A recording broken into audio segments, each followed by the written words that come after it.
Hello, I'm going to be reading Genesis chapter 19. Now the two angels came to Sodom in the evening, and Lot was sitting in the gate of Sodom. When Lot saw them, he rose to meet them, and he bowed himself with his face toward the ground. And he said, "Hear now, my lords, please turn into your servant's house and spend the night, and wash your feet. Then you may rise early and go on your way."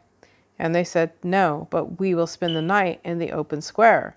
But he insisted strongly, so they turned into him and entered his house. Then he made them a feast and baked unleavened bread, and they ate. Now before they lay down, the men of the city, the men of Sodom, both old and young, all the people from every quarter, surrounded the house. And they called to Lot and said to him, "Where are the two men who came to you tonight? Bring them out to us, that we may know them carnally." So Lot went out to them through the doorway, shut the door behind him, and said, "Please, my brethren, do not do so wickedly. See now, I have two daughters who have not known a man. Please let me bring them out to you, and you may do to them as you wish. Only do nothing to these men, since this is the reason they have come under the shadow of my roof." And they said, "Stand back." Then they said, "This one came in to stay here, and he keeps acting as a judge. Now we will deal worse with you than with them." So they pressed hard against the man Lot and came near to break down the door. But the men reached out their hands and pulled Lot into the house with them and shut the door. And they struck the men who were at the doorway of the house with blindness, both small and great, so that they became weary trying to find the door. Then the men said to Lot, "Have you anyone else here, son-in-law, your sons, your daughters, and whomever you have in the city? Take them out of this place, for we will destroy this place, because the outcry against them has grown great before the face of the Lord, and the Lord has sent us to destroy it." So Lot went out and spoke to his sons-in-law who had married his daughters and said, get out of this place, for the Lord will destroy this city." But to his sons-in-law he seemed to be joking. When the morning dawned, the angels urged Lot to hurry, saying, "Arise, take your wife and your two daughters who are here, lest you be consumed in the punishment of the city." And while he lingered, the men took hold of his hand, his wife's hand, and the hands of his two daughters, the Lord being merciful to him, and they brought him out and set him outside the city. So it came to pass, when they had brought them outside, that he said, "Escape for your life. Do not look behind you, nor stay anywhere in the plain. Escape to the mountains, lest you be destroyed." Then Lot said to them, "Please, no, my lords. Indeed now, your servant has found favor in your sight, and you have increased your mercy, which you have shown me by saving my life.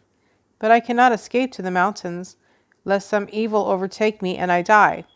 See now, the city is near enough to flee to, and it is a little one. Please let me escape there. Is it not a little one? And my soul shall live?" And he said to him, "See, I have favored you concerning this thing also, in that I will not overthrow this city for which you have spoken. Hurry, escape there, for I cannot do anything until you arrive there." Therefore the name of the city was called Zoar. The sun had risen upon the earth when Lot entered Zoar, and the Lord rained brimstone and fire on Sodom and Gomorrah from the Lord out of the heavens. So he overthrew those cities, all the plain, all the inhabitants of the cities, and what grew on the ground. But his wife looked back behind him, and she became a pillar of salt. And Abraham went early in the morning to the place where he had stood before the Lord. Then he looked toward Sodom and Gomorrah and toward all the land of the plain. And he saw, and behold, the smoke of the land, which went up like smoke of a furnace. And it came to pass, when God destroyed the cities of the plain, that God remembered Abraham, and sent Lot out of the midst of the overthrow, when he overthrew the cities in which Lot had dwelt. Then Lot went up out of Zoar, and dwelt in the mountains, and his two daughters were with him, for he was afraid to dwell in Zoar. And he and his two daughters dwelt in a cave. Now the firstborn said to the younger, "Our father is old, and there is no man on the earth to come into us, as is the custom of all the earth. Come, let us make our father drink wine, and we will lie with him, that we may preserve the lineage of our father." So they made their father drink wine that night, and the firstborn went in and lay with her father. and he did not know when she lay down or when she arose. It happened on the next day that the firstborn said to the younger, Indeed, I lay with my father last night.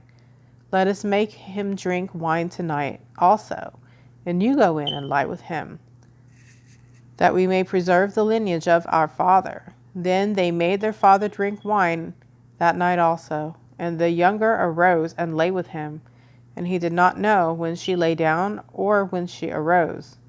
Thus both the daughters of Lot were with child by their father. The firstborn bore a son and called his name Moab. He is the father of the Moabites to this day. And the younger, she also bore a son and called his name Ben-Ami. He is the father of the people of Ammon to this day.